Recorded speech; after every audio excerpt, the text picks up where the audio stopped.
Hey guys, Crazy Aaron here. Welcome to another fun episode of The Crazy Aaron Show, where we take a look at all the fascinating parts of our incredible world which have inspired my Thinking Putty creations. Let's get started.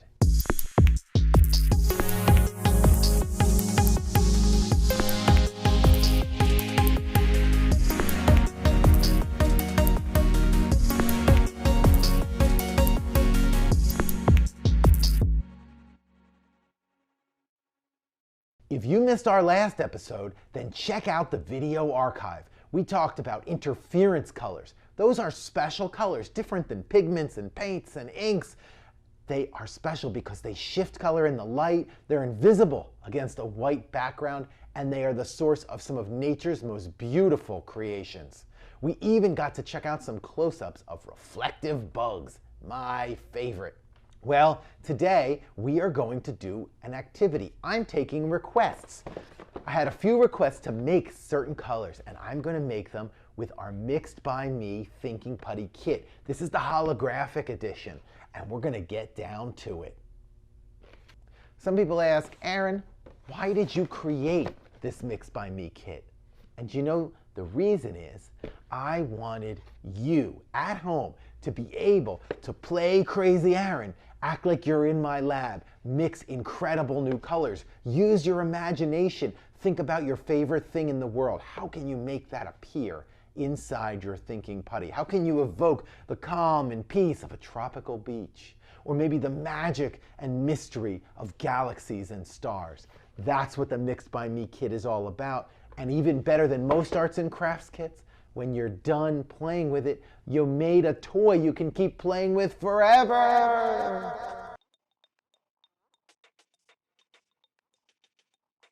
All right, let's take a look. Christy from Utah, beautiful state, love Utah.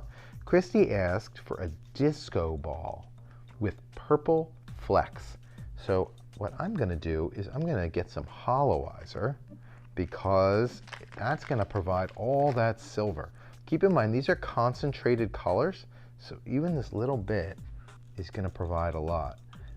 I'm going to also add some, we want purple. So how do we make purple? We're going to mix some cyan and just flecks, so just a little bit, with some magenta. Let's see, take a little bit of magenta. You see how little that is? It's hardly anything, because again, it is concentrated, and we're going to start mixing it up. The blue and the cyan and the magenta are going to make sort of a purpley tint, and look at that, we are making a disco ball with purple tint. That was great. I kind of went kind of fast because I've done this a couple times. If you were doing it, you want to do stretch and fold like this a couple times, and eventually it will all mix together. All right, we're gonna put that one away. One done. Let's open up, and we're gonna do Morning Dew. Ryan from Pennsylvania has requested Morning Dew. Makes me think of Mountain Dew, but I don't want to do a Mountain Dew soda edition. I'd like to do maybe a sparkly green that looks like the sun is just hitting it. Okay, so we're going to use some yellow. All right, I'm going to use a good amount because we do want that sun sparkle. All right, so we get some sun sparkle there. And we're going to add a little bit of cyan. And let's see what happens. Let's see what happens. Hopefully the cyan will help turn the yellow green. And then some of the yellow, some of it will just shine on through. Look at that, it's getting greener. That is definitely green. Morning Dew. That is nice. That's a really pretty color. Look at that. Okay. Morning Dew. Jenny from Georgia wants one called Into the Void. So a spacey theme, something like all black, but with multicolors, like stars. Okay, let's see what we can do. A black putty with multicolor sparkle. Well, I think really what we're doing here is we're almost entirely using our mystifier. Okay, so let's take out our putty and we're going to get some Mystifier. We're going to take that out of its little baggie and we're going to start to mix in that Mystifier. I think we're going to need, actually for this one, a good solid amount of Mystifier.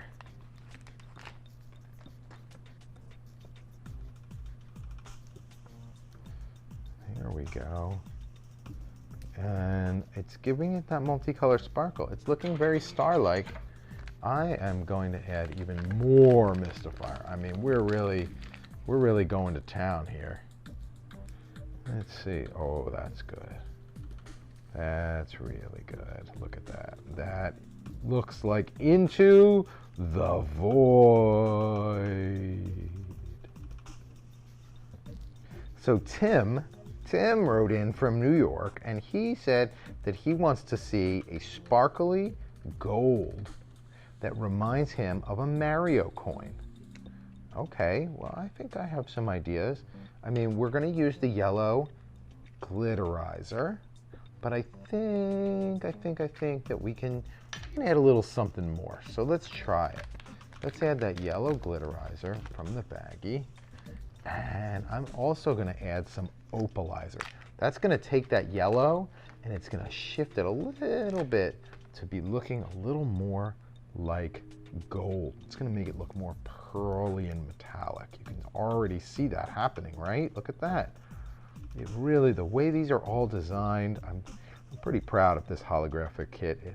They blend really well together so that you can make almost any color.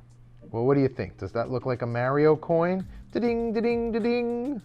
I think so.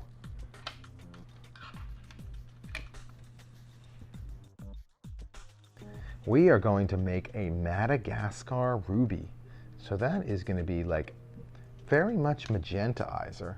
I think I'm going to add some opalizer too to give it a little bit of a mysterious sheen. So we get that out.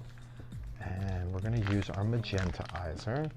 We're going to need a good amount, so maybe like that much. You can see how much more is still in there, right? You have a lot of izer that you can use. I'm going to mix that in. Okay, let's add a little more magentaizer, and let's add some opalizer as well, so that we can make it just look a little bit more, you know, pearly. I think that is going to give it that pink color that a Madagascar Ruby is really known for. Yes, look at that. That looks really good. I like it a lot. Another one in the bag. Thanks for the suggestion.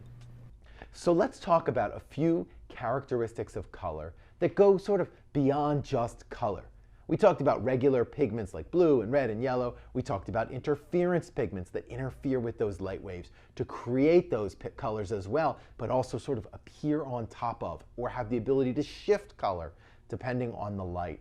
Well, there's some other characteristics of color that you might not normally learn in art class or even in science class when you're studying physics and optics. They are some different characteristics of pigments, and I think you might find it interesting. The first one is called mass tone.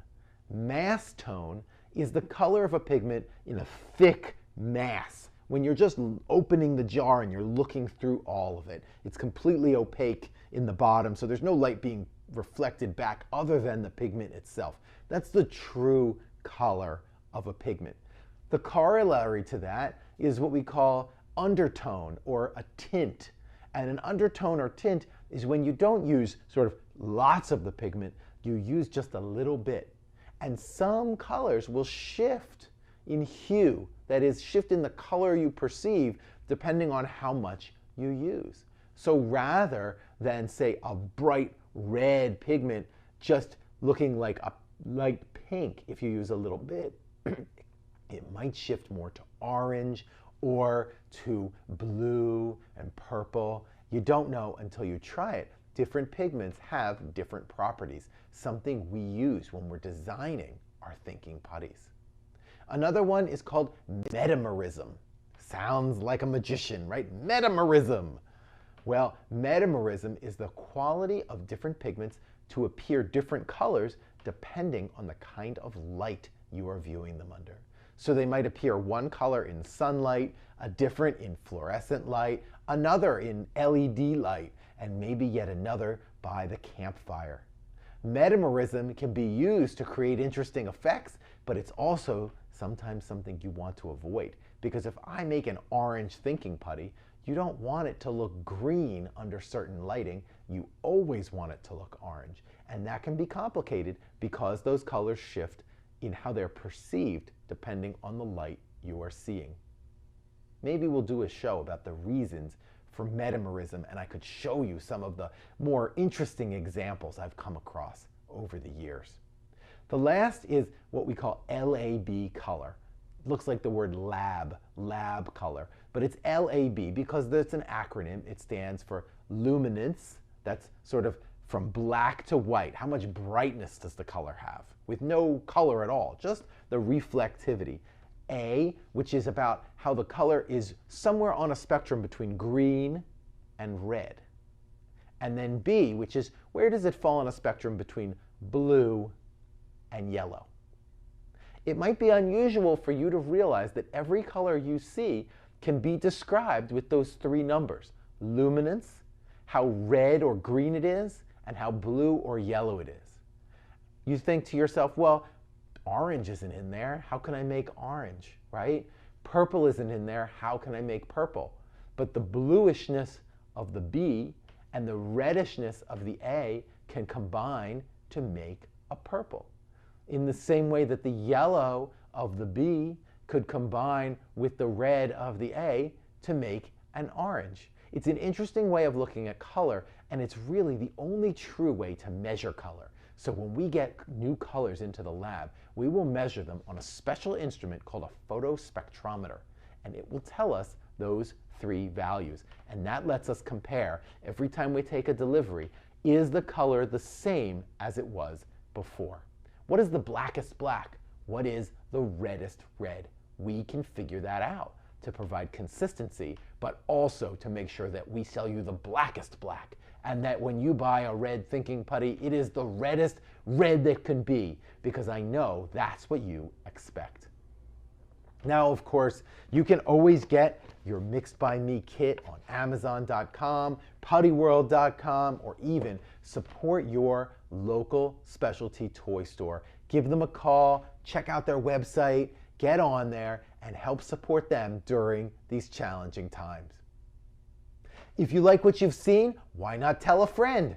@ThinkingPutty, #ThinkingPutty, post about us, share us, get more of your friends in on the Thinking Putty magic. Thanks. Well, we have time for one letter today, so let's see what we can do. I've got one here. This one is from Jacob, and Jacob lives in Myerstown, Pennsylvania. Hi, Jacob. How are you? All right, let's open up. I love your dinosaur envelope. Oh, this dinosaur doesn't want to reveal his secrets. Oh, this is one of those that's, it's actually, the envelope is the letter. So I'm going to carefully open it up. Here. Oh. Dear Aaron, I really want your putty in my Easter basket. Well, you must have written this before Easter. I hope you got it in your Easter basket. Why is your name Crazy Aaron? Well, I'll tell you, Jacob. I am Crazy Aaron because I was just regular Aaron for a long, long time. And then I started playing with my thinking putty. I started playing with it at work. And all of my coworkers thought I was crazy. They said, Aaron, you're supposed to be doing your job. Aaron, you're supposed to be typing on the keyboard and not playing with putty all day. You sure are crazy. And they were right. I became Crazy Aaron. The name stuck. My life took a totally different direction. I stopped writing code and I started making thinking putty. It's been more than 20 years and I haven't looked back. Jacob, fire versus ice is your suggestion. You want one that changes in color from red to blue. Ooh, I'm going to save that request for the next time we get the Hypercolor Mixed by Me kit out. I bet you I could do that. And I have a note here from your mom. Thank you. You really enjoy the shows, and you hope to visit our shop when we reopen. Thanks so much, Shirley. Well, that's all we've got time for today. Bye-bye. See you next time.